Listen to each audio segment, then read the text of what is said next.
عزت اور رزق کسی کے ہاتھ میں نہیں، اللہ کریم جسے چاہے بے حساب دیتا ہے۔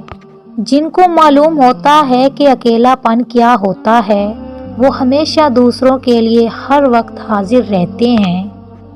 وہ شخص اپنی زندگی کبھی نہیں ہارتا جس کو برداشت کرنے کا فن آتا ہو۔ جو انسان تم پر غصہ کرے اور تم سے تعلق بھی نہ ختم کرے تو یاد رکھیں وہ تمہارے برے وقت کا سب سے اچھا ساتھی ہے۔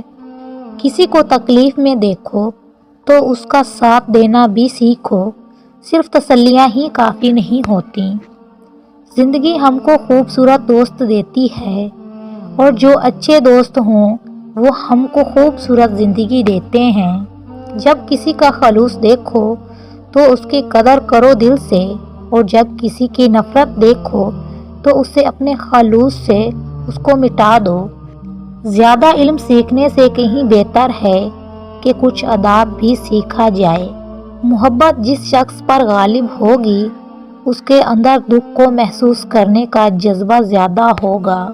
تم رب کریم کے ذکر میں اپنے دل کو لگا لو، اطمینان اور سکون تم کو دل سے لگا لیں گے۔ اس انسان سے زیادہ حسین کوئی بھی نہیں ہے جس کو محبت میں پاک رہنا ہوتا ہے۔ کسی نے وقت کو گزارنے کے لیے اپنا بنایا اور کسی نے اپنا بنا کر وقت گزارا۔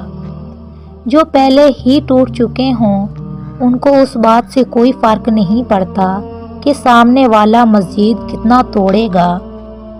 زندگی کا سب سے زوردار تھپڑ بھروسہ مارتا ہے۔ جو کام تم لوگوں کے سامنے کرنے سے پرہیز کرتے ہو وہ تنہائی میں بھی نہ کیا کرو۔ عورت یہ والے پھل کھا لے، عورت 7 سال تک جوان نظر آئے گی۔ خربوزہ اور لیچی کا پھل۔ انسان کی سب سے بڑی غلطی اپنی غلطیوں سے بے خبر رہنا، ان کو نظر انداز کرنا۔ اچھے انسان کی مثال ریاضی کے صفر کی طرح ہوتی ہے، جس کی اپنی قیمت کوئی نہیں ہوتی مگر جس سے جڑ جاتا ہے اس کی قیمت کو بڑھا دیتا ہے۔